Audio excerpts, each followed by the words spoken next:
We spend so much time and money trying to make our bodies more attractive, but what about our minds? In this explainer, we're going to dive into Edward de Bono's practical guide on how to make your mind your most captivating and, well, beautiful feature. So, to really get a handle on what a beautiful mind even looks like in action, de Bono kicks things off with a story. Just picture this. You're at a cocktail party. What is it that really draws you to someone? Okay, so in one corner of the room, you've got a woman who is, by any standard, absolutely stunning. But here's the thing, people walk up to her and then they just kind of drift away. Meanwhile, in another corner, there's this man who's, well, physically pretty unremarkable. And yet he's the life of the party. He's got a whole crowd of people around him totally captivated. So what's going on here? De Bono just nails it with this quote. The woman at the party, she had a boring mind. The man, he had a beautiful one. See, physical beauty might get you noticed, sure, but it's the quality of your mind that actually makes people want to stick around. Now, here's the best part. This is not about being born a genius or having to memorize a bunch of facts. A beautiful mind isn't some gift you either have or you don't. No, it's a skill. And just like any other skill, you can learn it and you can practice it. And that's the core idea right there. It's accessible to literally everyone.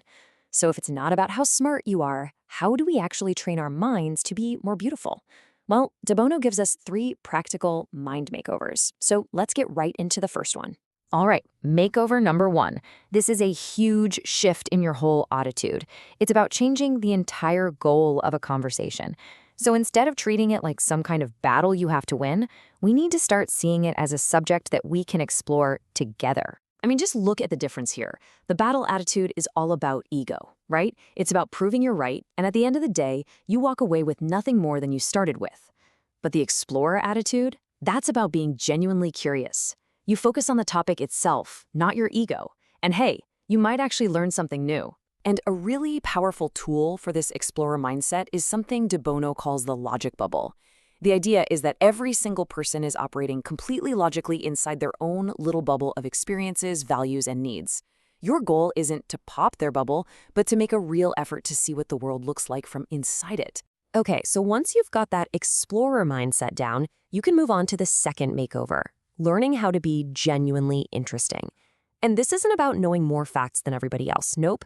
It's about being able to turn any topic into a kind of playground for ideas. And the key to unlocking this whole playground?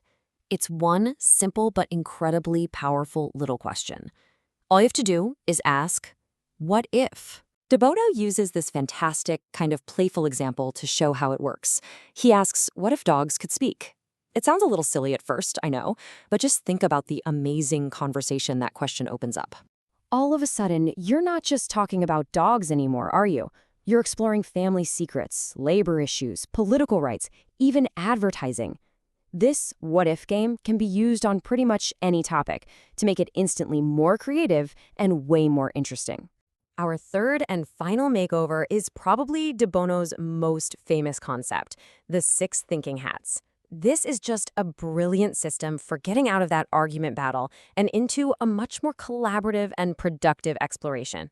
So the real power of the hats comes from this one simple rule called parallel thinking.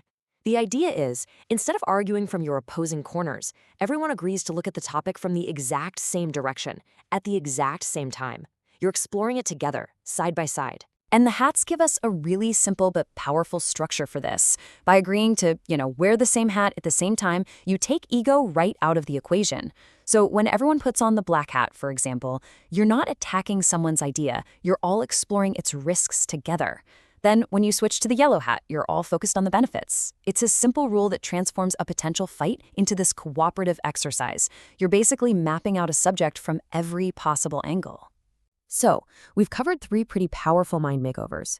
Shifting from battle to exploration, using what if to spark creativity, and using the 6 hats to collaborate.